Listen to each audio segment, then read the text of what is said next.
Welcome to Moments with Marianne. I'm so delighted we're spending this time here today. We have a very inspiring show coming right up with author Shane Snow, and we're going to be talking about his new book, Dream Teams, Working Together Without Falling Apart. Now, Shane is a science and business journalist and the co-founder of Contently, one of INC's fastest growing companies, and listed as one of Crane and Ad Age's best places to work in America. His writings have appeared in The New Yorker, Wired, The Washington Post, Fast Company, Time, and GQ. His first book, Smart Cuts, made him a highly sought-after speaker, and he traveled the world speaking on innovation and lateral thinking. So let's welcome to the show, Shane. Thank you. Glad to be here. Oh, what a pleasure it is to have you here, and what a fabulous book. I absolutely loved your book. Oh, that's so nice of you. It was a lot of work and a lot of people that made it good. It was not just me. In fact, mostly not me. But I'm really glad to hear that. Well, that would kind of go against the whole principle of Dream Teams anyway, right? With a book, it's like there's one person's name is on the cover, but any book that's any good has an editor, and it has stories that are about other people. I'm writing other people's stories. I'm building off of research that's been going on for decades, and so it feels hardly fair to take all of the credit. But it is also in line with what I wrote about, is teamwork. Everything that we do actually is much more involved with collaboration than we often think about, even behind the scenes. If it's just things that we're working on by ourselves, we're never doing anything great alone. Yeah, isn't that the truth? My goodness. And, so this brings up I've got tons of questions. I hope we can get through some of these today. If not, we'll just have to bring you back to talk about the rest of them. All right, I'm in. Yeah, we'll sign you up for that. But, so with this topic, what started your interest in even kind of, diving into teams and teamwork? It's one of those things where it wasn't just one kind of event that happened. There were a lot of little things that sort of led up to me writing this book. But I think that most nonfiction books that are worth being a whole book, 300 pages, they tend to connect a lot of dots. You can't just have sort of one little bitty thing. And so what happened with this is I was noodling on a whole bunch of different things that some of them I realized that there were patterns. And the main pattern was when you have groups of people and they come together and they're not all the same, you either get conflict and chaos and sort of all the problems we have in the world, or you get wonderful innovation and magic. And I started seeing that a lot of places, in the history of, great breakthroughs in, science and art, looking at the history of, battles that are fought in underdog armies, and even in buddy cop movies, where two unlikely partners end up defeating huge odds. And I started noticing that pattern. And so that was going on. Another thing that was happening is I started a company with a couple of friends about 8 years ago. And a couple years in, I realized that my job had changed. I used to be, the guy who builds stuff and who makes decisions and feeling pretty important about my role in the creative process. And a couple of years in, I realized that my role really was the guy who finds other people to build stuff and helps them make decisions. And I was kind of insecure about my ability to be that kind of leader and picking the right people and helping them do their best work. And I started noticing the same thing that I just mentioned happening in my own company, where people who are very different, in particular, one that jumps out at me is we had this German head of product and this Korean head of design, and they were very different just in their communication styles, the way that they thought, just sort of not just their personalities, but the way they thought about what we were building. And there was a lot of sort of friction between those different ways of thinking, and yet they made the most beautiful things together. And they were both really good at not letting it get personal. And I saw in that just sort of this dream example of this paradox. Different human beings coming together, and it's uncomfortable, but that's where all sorts of possibilities come from. So this is sort of the simple, sort of mythological version of what ended up becoming my exploration of human collaboration that became Dream Teams. But there are lots of those sorts of things that I started noticing. And one final thing I'll say, I grew up in Idaho in the desert, and we were there because my father worked at a nuclear test facility. He was an engineer there. And so I grew up with this storyline about how all these different scientists from all over the world, Russians and Americans and Germans and French and men and women, old and young, from all sorts of different disciplines, put their heads together and helped us harness the atom. And that this is this energy source that, just spat out steam. And my dad's job actually was to design the canisters that contained the spent nuclear fuel to make that safe and not pollutive. And so I had this storyline about how all these people came together and made this energy source that could be really transformative, and also how that energy source works itself as an analogy for what they did, little particles crashing together to make heat. And then as an adult, a few years ago, while I was thinking about teamwork and starting to play with these ideas, I learned that the same thing that put food on our table, the same thing that we sort of celebrated at my house around the story of nuclear energy, is also the number one most likely thing that's going to ruin everything. And I spent some time with some researchers who study the chances of nuclear war happening and the game theory behind it. And I got kind of freaked out because it is actually quite possible. And we've taken this technology and pointed it at each other, and it's really concerning. And so I sort of freaked out about that paradox. Is sort of the most dramatic version of the same paradox of we create all sorts of possibilities because different humans can smash together and make things, but also we are threatened by each other, and we also create our own sort of greatest risk because of it.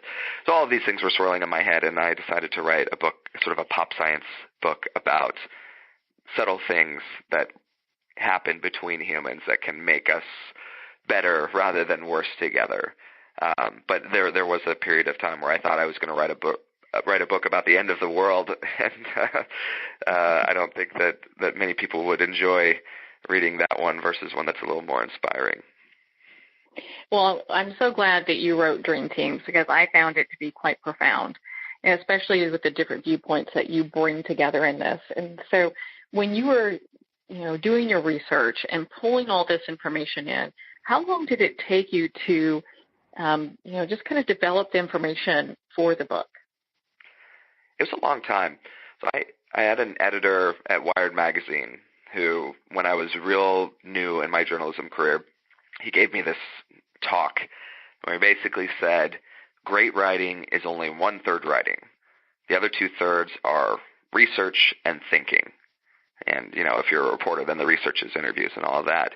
And I really took that to heart with this book. I've tried to keep that in mind, but this one in particular, it was 2 years of reporting and research, interviews, going around the world, talking to people, talking to leaders of teams, talking to people who study human collaboration and, the neuroscience of empathy and these things that have to do with, when humans come together.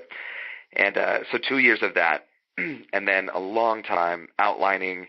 My friends thought that I was losing my mind. I would put sticky notes on every surface, every wall, every window, just, kind of reorganizing my notes and my thoughts, trying to condense and coalesce these ideas and then, find the right stories that can tell these lessons in entertaining ways.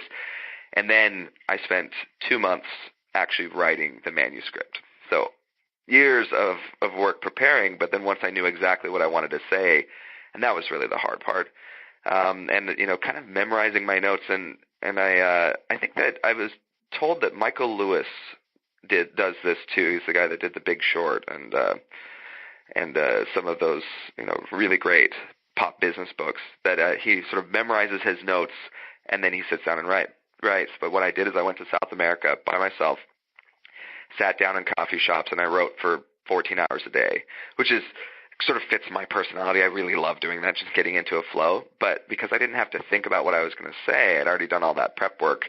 It was just sort of, words coming out of my fingers. And then I had, 9 months of self-doubt and revisions and help with several editors. And, I have this buddy, Frank, who's this guy that lives in Bermuda. That's just the funniest human being.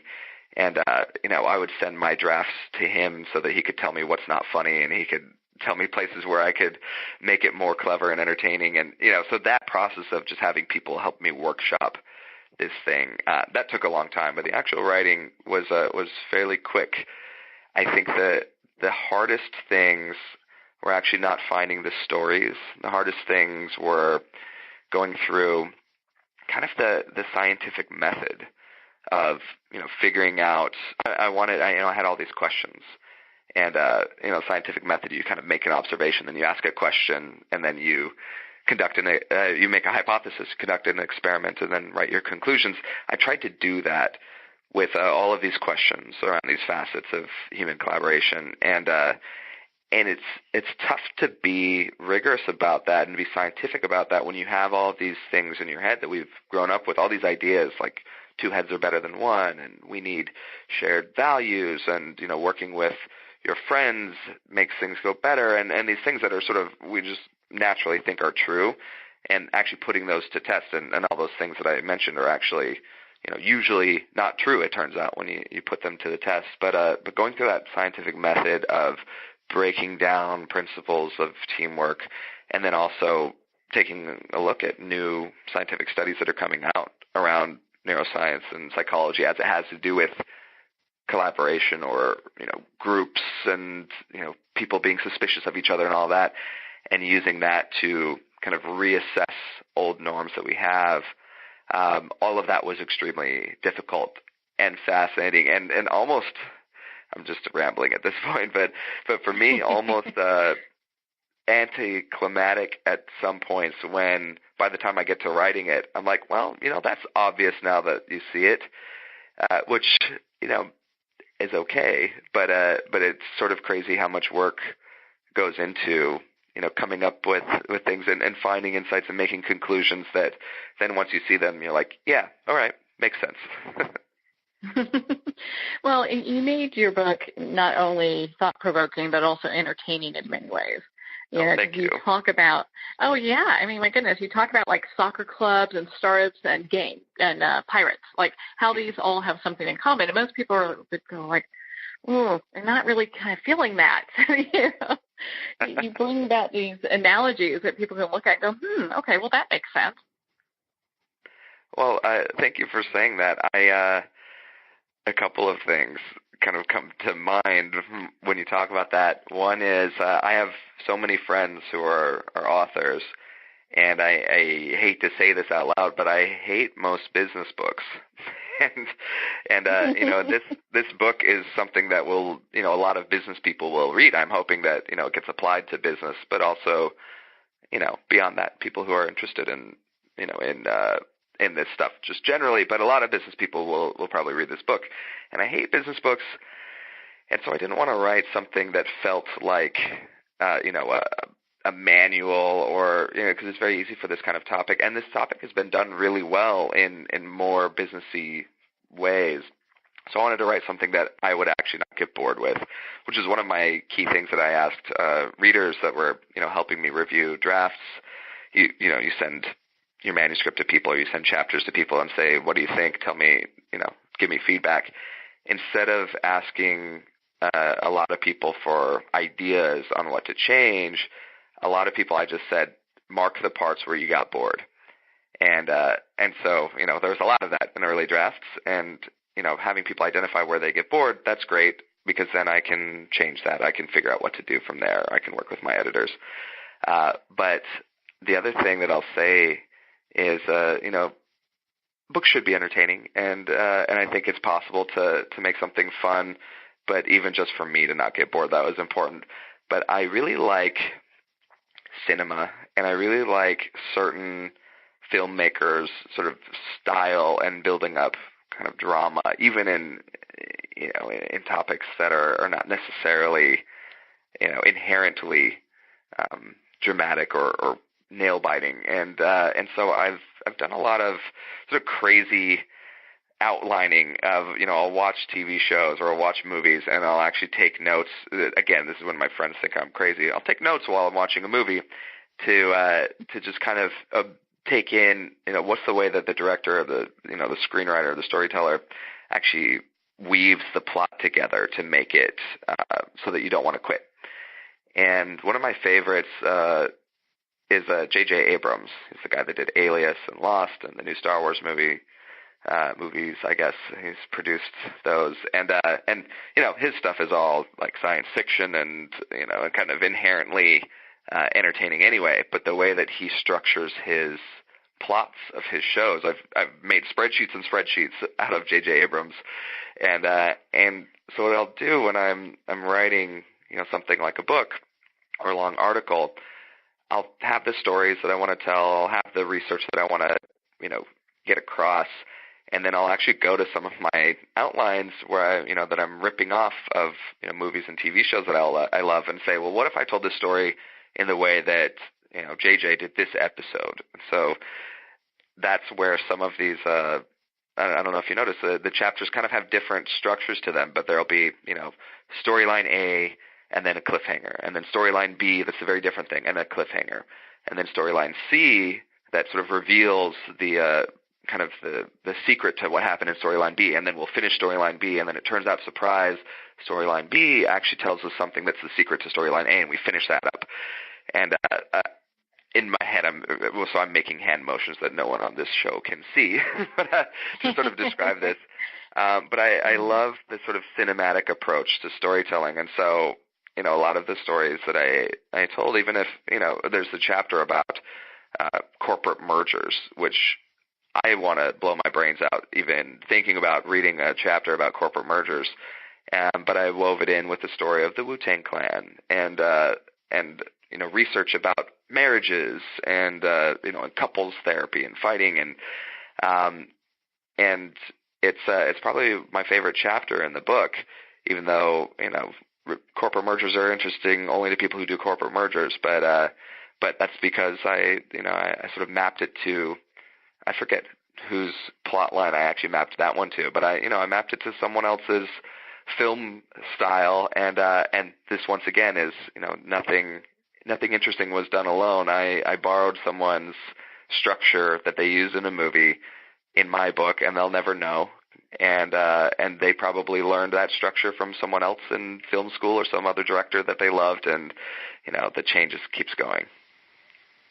Well, I'm so glad you approach writing the way that you do, because it does make it entertaining. Corporate mergers, sometimes the people involved in that don't even want to be knowledgeable about that at all. There's like, I wish I could be someplace else, because it can be a very just a boring topic. And I know a lot of our readers out there, I've got a few myself, when you pick up business books sometimes, you're kind of going over some of the same information, and while you're hearing it or reading it, it doesn't necessarily stick. And I found with your book, it was structured in such a way that not only was it entertaining, but like the points made themselves across, where the reader's picking up, going, okay, well, I get this. This makes sense, Well, thank you. I love that you say that. So there's I'm going to nerd out a little bit. There's actually science behind that idea. So, neuroscience has shown that neuroscientists have shown that certain kinds of stories help us remember things better and help us care about things. And they have this saying that I'm going to get it wrong, but it's something like neurons that fire together wire together. And that's their little saying that they use to say basically the more of your brain that's active at a given time, the more connections will form, and basically these neural pathways kind of stay there and help you remember things, and or help you sort of access information for later that's useful. And it turns out that a story is just generally going to have more neurons fire in your brain than a chart or a PowerPoint presentation or someone telling you facts. And the more you can have an emotional connection to the story, the more of your brain lights up also, and the more your brain actually also cares. There's this little chemical called oxytocin that your brain secretes when you have a positive social experience, like someone hugs you, or you have a child and your brain just is overwhelmed with sort of love and empathy for this child. But it also happens when you hear or see or learn a story of a human being that you can kind of relate to emotionally in some way. And so all of that, kind of science explains why we love stories in the first place, why, that's part of what makes us human and fun. But also that was a survival mechanism where, we had to survive together in tribes and around campfires, and we built things and learned to protect ourselves together. That's why the tigers didn't eat us, and our brains needed mechanisms to help us learn things and remember things and teach them to each other, and also to care about each other. And so stories end up being this sort of crazy thing that's built into our brains, and so knowing that I like to, and there's so many good authors out there that have, been doing this much better than me for many, many years, and whose work I study. But I try to make the stories that, if I'm writing about a principle, even that thing that I just told you about, neuroscience and story, if I'm writing about that, I want to get that across using a story that sparks something in you emotionally. And I think one of the best compliments that you can get as a writer, and someone just texted me this who just finished the book. They said they teared up in the last chapter, and if you can make someone do that with a story that you're telling, you better believe they're going to remember that, and they're going to care enough about it that they'll tell people about it, and they'll remember the lesson too. So that's that's the goal, and one person probably will cry because of this book. That's all right. But if any reaction you have, if you laugh, if you smile at something you read, you're going to remember it a little more because more of your brain is lighting up, and it's making you happy, and you're attaching an emotional feeling to this thing that you just learned, and that's going to cause you to remember, or at least to remember that there was something there, and you can go look it up. Mm-hmm. And kind of re-review. Well, and and you touched on this a little bit ago, when you were talking like two heads aren't actually better than one. And I'd love for you to expand on that for our audience, because, a lot of times people hear these things and just accept it as truth when it can not be further from the truth, Yeah, I've been meaning to look up the etymology of that phrase, because we all grow up with that. And maybe it's something that just, our moms say to get us to work together. My brother, who was a year and a half younger than me and just as tall as me, so I hated him. We fought all the time growing up, and my mom had to trick us into getting along. And actually, a fun aside, one of the things that she did is she orchestrated this ongoing competition of who can read the most books, which simultaneously made us smart and quiet, because I hated. Clever. Yeah, right? I hated my brother so much that I wanted to beat him at everything, and so I read lots of books, and that made me want to be a writer. But, the two heads are better than one. Why do I have to, mow the lawn with Matthew? Why can't he do it? And why do we have to do this together? Why can't he do next week and I'm going to do this week? My mom would say, well, two heads are better than one. Maybe that's where that comes from. I don't know. Mm-hmm. But the reality is it's not true. And, math and science kind of prove this out. But if you think back to any group project you ever did in school, any time that you're working on something at work with a group of people, you realize very quickly that a lot of the time, maybe even most of the time, when you have a group of people, it's going to be slower going, and it's not going to be. Sometimes it'll be fun, but if it's fun, it's often not as productive or awesome as you hope it would be. Turns out that two heads are not better than one, but they can be, and they can be better than one if they are different. If you have a group of people that all think the same, that group is only going to be as smart as the smartest person in the group.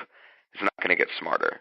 But if you have a group of people who think differently than each other, then it has the potential to add up to something more. And in the book I talk about different parts of our mental toolkit, like perspectives, how we encode the world, how we actually see problems, we look at them. Sometimes this is physical. A kid will see the world literally differently from a few feet lower to the ground than an adult. Someone who's colorblind will literally see the world differently. If age and handicap and all of that have to do with that. But just the way you've lived your life, the experiences you've gone through, the way you've had to navigate the world, the way that you identify, that all affects the way that you encode whatever you're looking at. An analogy that I use that's I just use it a lot because it's dramatic, is you're walking down the street with a friend and you see a building on fire. You're going to process that differently if you had your house burned down. Or your friend will process that differently if she's a firefighter. Or if neither of you have had any of those experiences, then, your perspective on the burning building might be, more similar. But this is formed by everything, in our lives, our story. And the other part of our mental toolkit that I talk about is something called heuristics, which is basically your approach to a given situation, your approach to solving a problem. So every situation is different, but, one that I use in the book when I'm talking about cops is you have a lock that you're trying to break. You gotta get into, a room that's locked or a door that's got a padlock on it. How do you approach breaking in? And your heuristics are sort of your rules of thumb or your approach, initial approach to solving the problem, or maybe all of your approaches that you've learned. So do you kick the door down? Do you try and saw the lock off? Or do you find the person who has the key and figure out how to compromise them, how to convince them to give you the key? All of those things are strategies for approaching problems. Those are formed by, our education, not only what we studied, but where we studied, our upbringing, the generation we grew up in, and also things that are very tied to our demographics and even how we look. So if you're one race or another, then people will treat you differently, or little micro things. Or maybe if you grow up in a community where you're the only person of your race or your language that's your original language or whatever other background, then people will include you or exclude you in given situations differently than other people in your community. Or they might treat you differently, or they might be, subtly more suspicious or more gracious or whatever it is. You have opportunities or whatever. Those all will affect the way that you approach things. So in the book I talk about, in this cop thing, why women cops are so successful and why they add so much to police partnerships and why we need more of them. Because if you grow up your whole life realizing that you're not going to win the arm wrestling match with all of the guys in your school, high school, by middle school, right? The boys are going to be generally stronger than you. Then your approach to solving physical problems is going to likely be different. You develop heuristics for approaching problems that are different than kicking down the door to solve the problem. Or, you have to learn negotiation skills and communication skills. Even, walking down the street late at night, you learn the way that you deal with people is going to be different based on whether you're a man or a woman and, whether you're big or small and all of that. And so those factors come into play when you're working in a partnership. Two people, one person who's really big and has never been intimidated by anyone, one person who's really small who's had to watch their back a lot, late at night. Those two people will approach a problem very differently, and together their brains can add up to a third solution potentially that no one ever thought of. And we have this, example kind of over and over in the history of society and government. And my favorite one is, one that people talk about a lot now since the musical Hamilton. But we had this sort of ideal, these two guys, very different perspectives, very different approaches to how they think we should, create a country and govern it. They have this argument, Jefferson and Hamilton, about the capital, where it should go, and, the power that should be there. And, Hamilton wanted it to be in his adopted hometown of New York City, and Jefferson wanted it to be in, rural Virginia, where he had land, and they both had very different visions for kind of what this country would turn out to be. And they go into a room together, and they come out with a third option that, hey, we'll have the financial capital be in New York, and we'll have the seat of government be separate from that, and it'll be down in Virginia, and we'll plan a city around a government. and we'll actually make a country that has space for both the sort of urban city ideal where invention can happen and where we can welcome everyone, no matter who you are, and we'll also have this rural agrarian ideal where all of the wonderful things that happen outside of the city can happen, and we can create a country where we have a mix of that and where we value that, and the way we set up the capital can sort of be an example of that, but also help with that. They go into a room with these very strong opinions. They come out with this option that actually has served us really well for a couple hundred years, and this this is an example of the product of different heads becoming better than one. But most of the time, when we're working on problems, we're either working with people who are too similar to us, working with our friends or people we grew up with, whoever's around that we get along with, and that's why we formed the group. Or we have intellectual opponents, and we don't pay attention to them, or we don't think of them as part of our team. We don't pull them in, or the goal becomes get rid of them, smash them down, squash their voice, or even destroy them, so that we can get our way. And one of the main things that kind of comes out of this exploration of two heads being only better than one if they're different is how much we need people who don't agree with us, and how we should consider those people part of our team. Now, those people need to also not be bent on destroying us, but if we can kind of get to this ideal again, that our rivals, our opponents, if we keep things about ideas, that we can all make each other better. We can push the whole party, the whole game forward. That's really powerful. But most of the time, group work, we're working together because we have to, because the job's big. We're not getting exponentially better together. We're just getting bigger, and we're working on big projects, and that's just sort of what it takes. But there is this sort of dream that can come about. Well, on that note, we are going to pause here for a quick break. We've been speaking with Shane Snow about his new book, Dream Teams. You've been listening to Moments with Marianne. We'll be right back after these messages.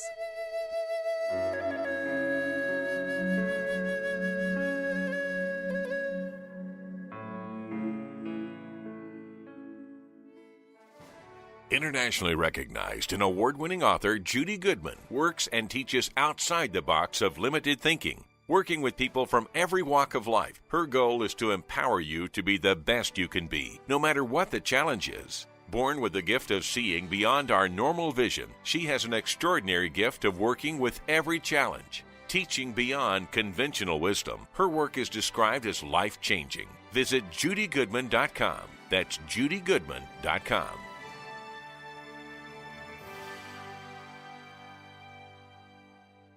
There comes a moment when you realize you're somewhere special, when you discover that each beautiful creature that you see has been rescued from a life of absolute horror and brought to this incredibly free place. Here's where their lives were forever changed, and where yours will as well. Discover over 500 tigers, bears, and lions at the brand new visitor center at the Wild Animal Sanctuary just outside Denver. For more information, visit wildanimalsanctuary.org. Discover true freedom at the Wild Animal Sanctuary. Have you ever had the sense that your thoughts might actually be doing something? Ancient secrets of manifesting have been masterfully revealed in the award-winning book Manifesting 123 by Ken Elliott. For the first time, the author's experiences and stories in this book describe exactly how your thoughts can create anything. You've been doing this all your life, but it's never been fully explained for you until now. Visit manifesting123.com for more information today. Manifesting123.com. There are nearly 2 million Americans living with amputation. Many live right here in San Antonio. Becoming an amputee can be scary, frustrating, isolating, but there's no reason to feel alone. The San Antonio Amputee Foundation is here to help support you and guide you toward resources such as home and car modifications and even prosthetic limbs. For more information or to make a donation, visit saamputee.org. We'll help you live a full, active life, one step at a time. San Antonio Amputee Foundation, healing limbs, hearts, and souls.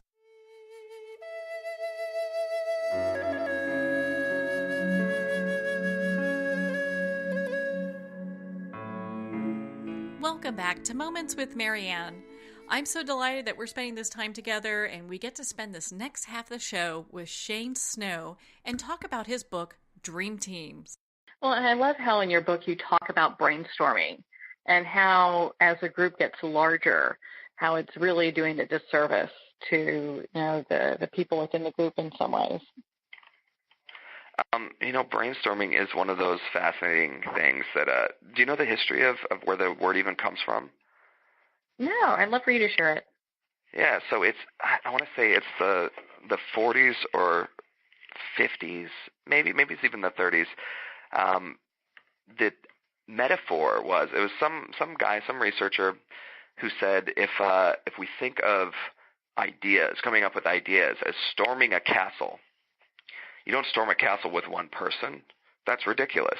You can't overrun the castle with one person. So if we get enough people, we can all storm the castle, and we'll all run over the walls, and someone will make it inside, and someone will have will win, basically. So the idea of brainstorming, it's not like a storm like thunderclouds. It's actually like storming, like a battle. And the idea was you get enough people together that they'll do this.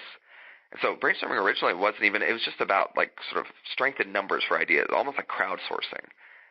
It wasn't about feeding off.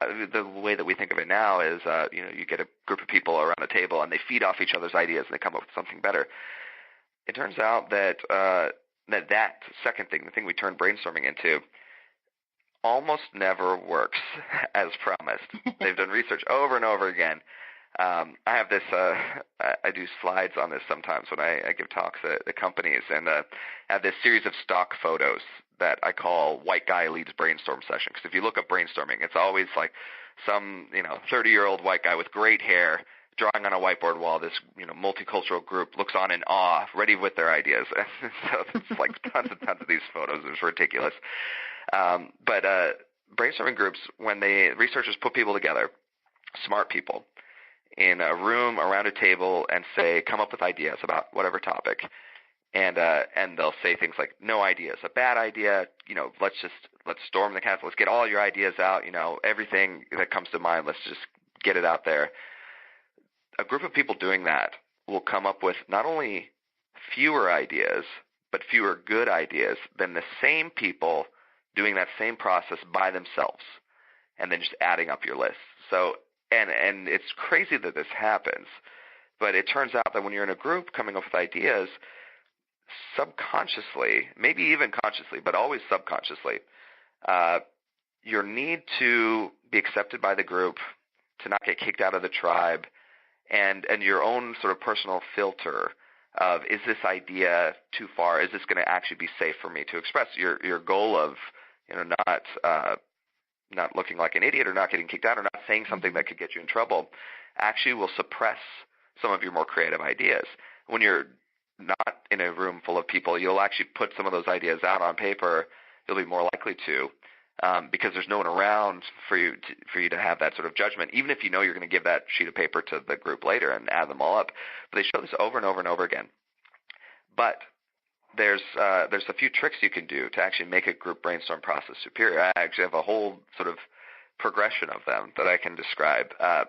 Better thing to do than sitting around a table and coming up with ideas together is having people come up with ideas on their own.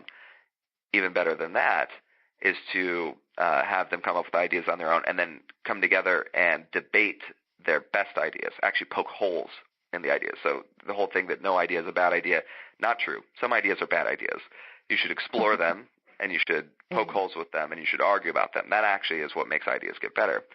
Even better than that, have that group of people be very different from each other. You want different perspectives and different disciplines and heuristics coming to the table, which means that it pays to have a lot of demographic diversity in this group.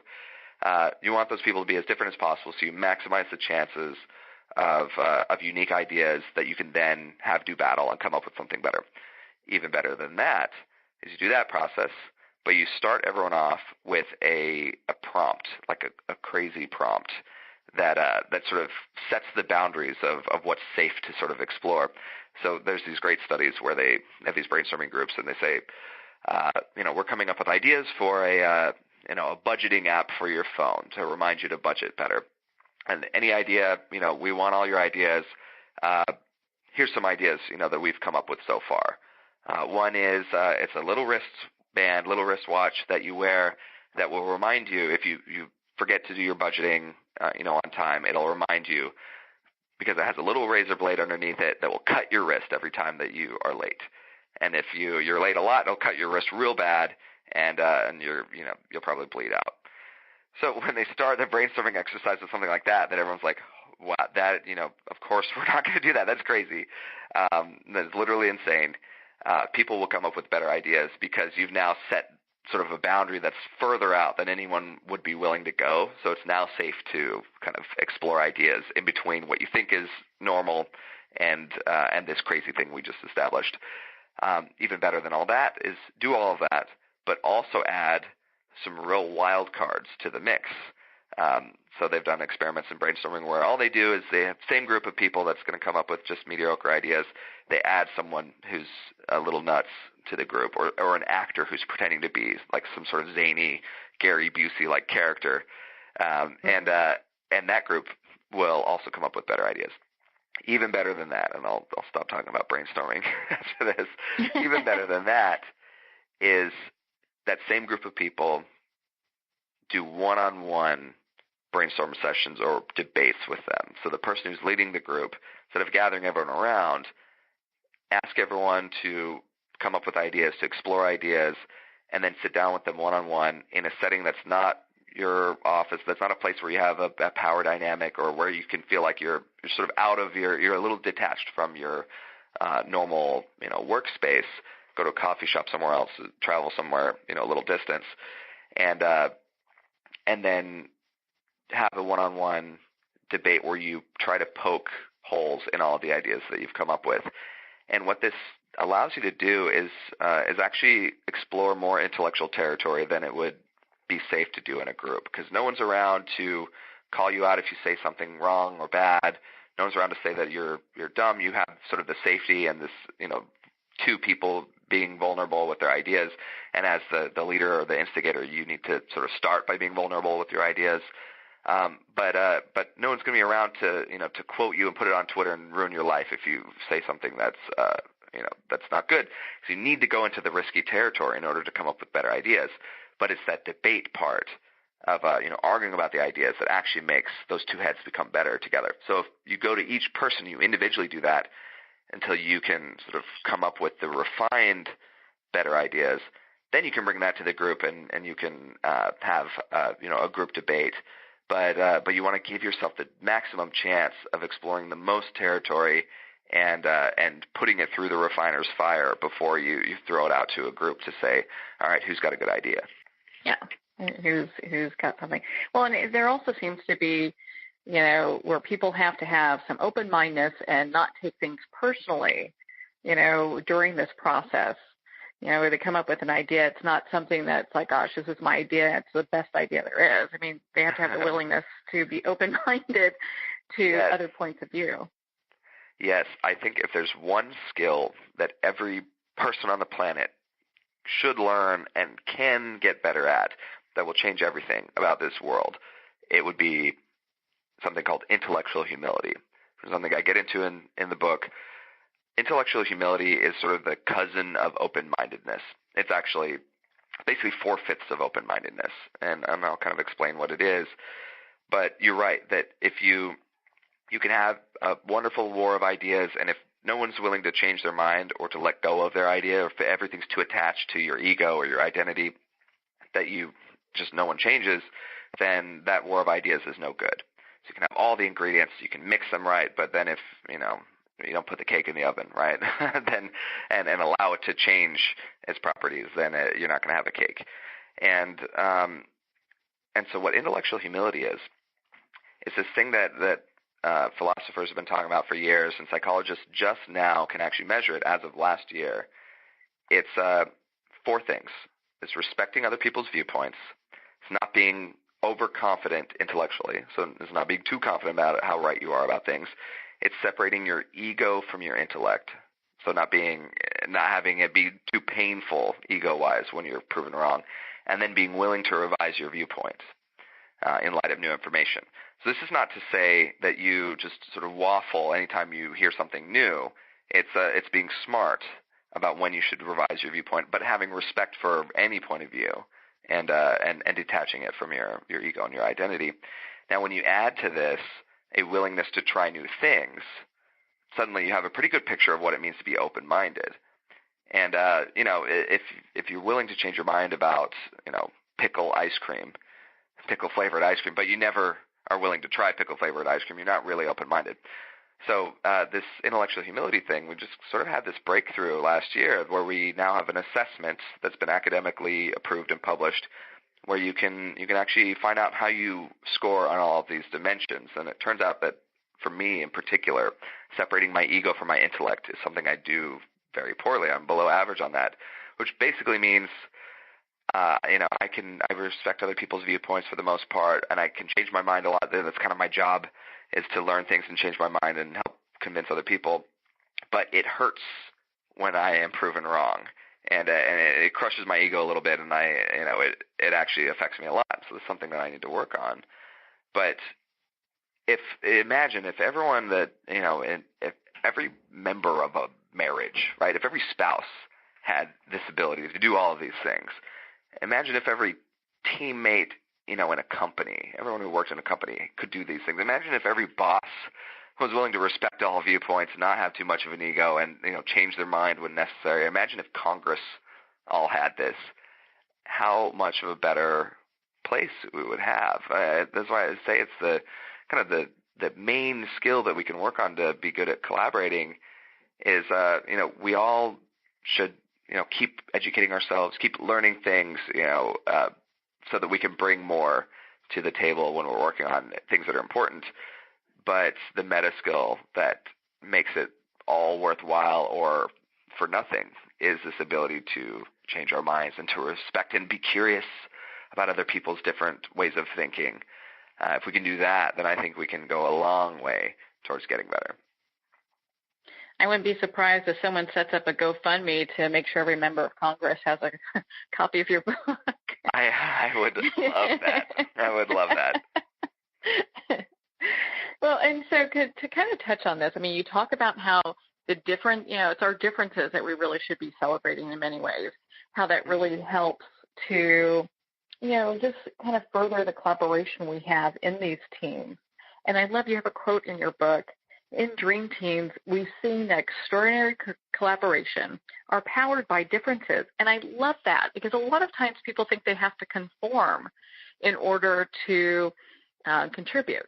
Yeah, and there's also, there's a few sort of talking lines, I guess, that we have when it comes to differences, or, even worse, the word diversity, which is just, another way of saying differences, but in today's culture, it sort of rhymes with hot button, issues like race. But the differences, we talk about tolerating each other's differences, like they're this thing that is unpleasant that we gotta deal with, and then we'll be okay. And then some people who are a little more sort of further along in their thinking will talk about celebrating differences. That, hey, everything that's different about us is wonderful, and it's nice, and variety is the spice of life and all that. But I think we can go a step further, and and everything that we've been talking about, and all the research proves this, that it's not just about celebrating differences, but actually they're the fuel that makes all the wonderful possibilities in the world. That kind of everything that we've been talking about. But every breakthrough in history has been because someone has thought differently, and those people have thought differently together, right? And it's when the creativity is all about connecting things that are not the same, that haven't been connected before. And that's all any of this is, two people who are very different along whatever dimension, whether it's visible or just inside their heads. They have all of this possibility. That's the potential energy for making breakthroughs. It's also the potential energy for breaking down and and having problems. But like any energy source, it can be used for good or for ill. And I love thinking about it that way, because then suddenly the conversation around differences and demographic diversity and anything, even down to immigrants and people moving in that are not like us and don't have our way of life or whatever that people fret about, suddenly that conversation changes from one about morality and the right thing to do, which is important, and we need that, but it also now has a pragmatic aspect to it too. Not only should we be nice to everyone and include people and welcome immigrants to our cities and realize that we're all humans and we all have dreams and we should encourage that, but also we should say, hey, please, we want you and your different ways of thinking to join our team, because that's what's going to make us better. And so this I think it helps us get people on board who are not as the moral case for valuing differences doesn't quite appeal, or they're like, we get it. Now, if there's a pragmatic case that we can make and have made for why differences are going to help you, and that becomes really interesting and really powerful. And I just think also it feels good, to realize that that's the truth. I think deep down we all kind of know that, and we're afraid of differences because we're all humans have this sort of scarcity mentality. The food's going to run out and the jobs are going to go away, and we have to compete and fight for our resources.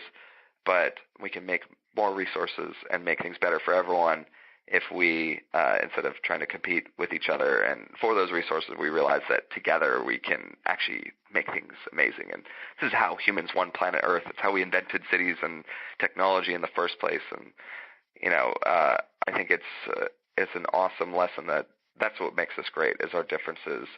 It's not something that we need to avoid or be afraid of or tolerate.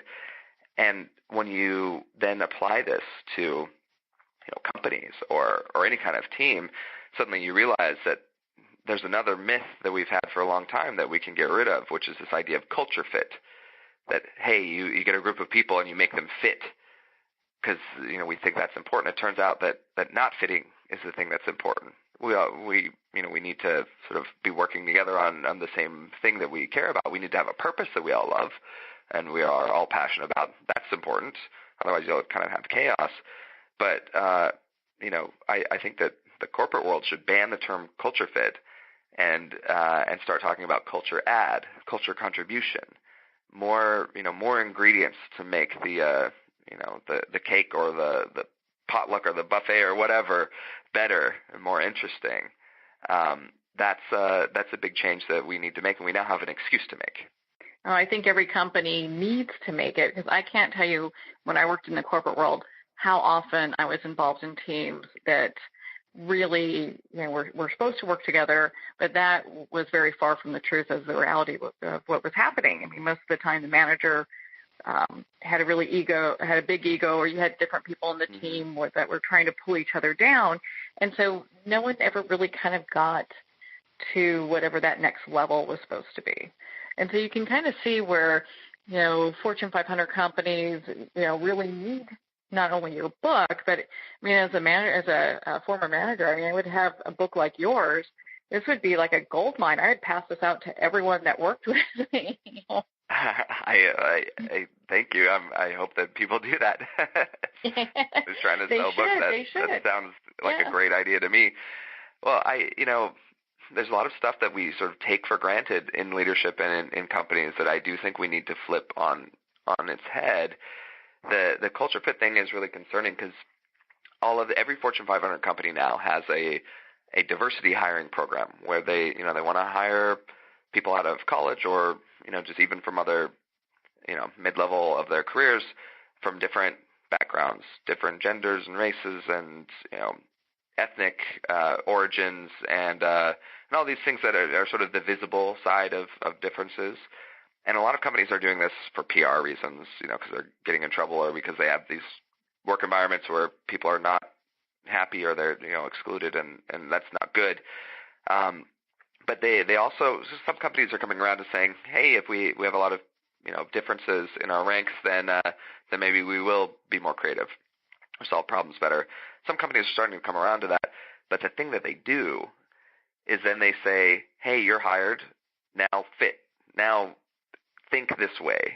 And I interviewed someone who's a managing director at one of the biggest banks in the world, and we had dinner, and she fretted about this problem, and then she went to the other biggest bank in the world, and the same thing happened.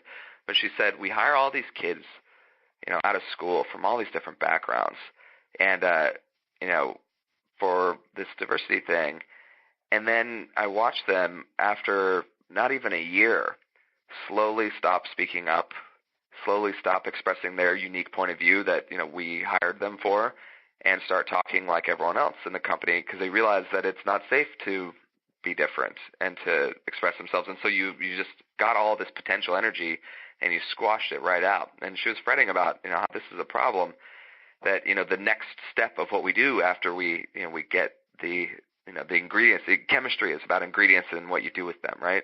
So the next step after you get the ingredients is not blowing it, basically. And this is where managers and leaders, I think, really need this message that your job as a leader should not be about making all the decisions, being, having your minions go find information so you can make all the calls and be the hero. Your job as a leader or manager is to get people who give you the best chance of making better decisions and finding new solutions to problems. Give them all the information you can, empower them, allow them the freedom to work how they want, to think how they want, in exchange for the accountability of helping push the team better and coming up with better ideas, and let them make the decisions. Give them the power and the tools and the resources to change the things that need to be changed, and then give them the credit and all that, and help them in their careers. But it's not about the manager being this sort of hero figure anymore. It needs to be more about leading from the shadows and realizing that your team is going to be what makes you great, not you with these people doing your bidding. And, it's going to be a long time to change that, because it's just so much of our education around management revolves around kind of that old paradigm. But I think we start to change that. We're going to start to see a lot more innovation in a lot of companies. And there are companies that are great examples of this. Google is one of them, those rare companies that, despite getting huger and huger and huger, still maintains this sort of band of misfits ethos to some degree. They're not without problems. But they, all they say to people is, don't be evil, and let's organize the world's information. And then besides that, they say we want smart people who are going to bring different things, and let's make it happen. And everyone that you meet that works at Google, is smart and quirky and different and weird. And, I say this as a big generalization, but there are companies that are starting to do this better and better. And, a big part of it is having people at the top of the company who are also coming from different backgrounds and getting that, Google, the founders, they went to school together, but, one's a Russian immigrant. They had historically, had a lot of women in the high ranks in the early days, which was, very important for building out a robust team and all of that. And so, again, not the perfect example in all ways, at all times, but that's more of the mentality that we need, rather than squashing out, the differences and making people fit the culture, and rather than having our leaders, have to be the decision maker and the hero that gets all the credit, and having their ego sort of on the line and their bonuses on the line for doing that. Well, gosh, I mean, you just provided such a wealth of information on this topic, and I'm so glad we were able to spend this time together, Shane. So where can our listeners connect with you, be part of your community, and also learn more about Dream Team?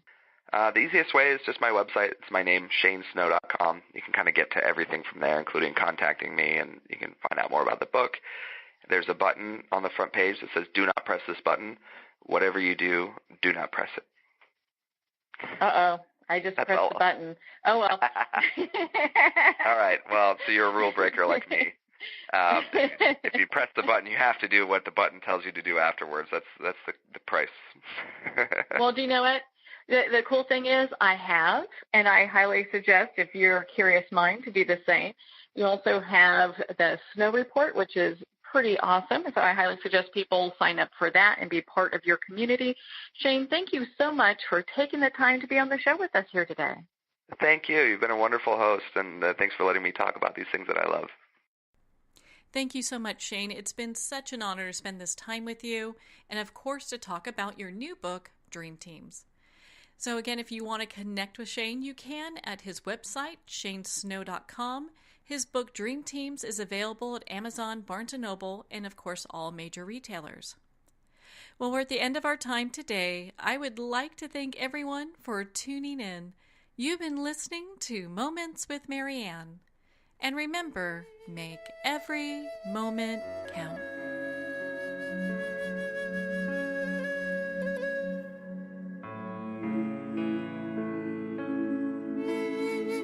In a single moment, your life can change. Moments with Marianne is a transformative hour that covers an endless array of topics with the best of the best. Her guests are leaders in their fields, ranging from inspirational authors, top industry leaders, and business and spiritual entrepreneurs. Each guest is gifted and a true visionary, a recognized leader in her own work, and while teaching others to develop, refocus, and grow, Marianne will bring the best guest and sometimes a special surprise. Don't miss this. You never know just which moment will change your life forever. Moments with Marianne airs every Thursday, Friday, and Sunday at 8 p.m. Eastern, 6 p.m. Mountain Time. Make sure to tune in and visit momentswithmarianne.com for more information.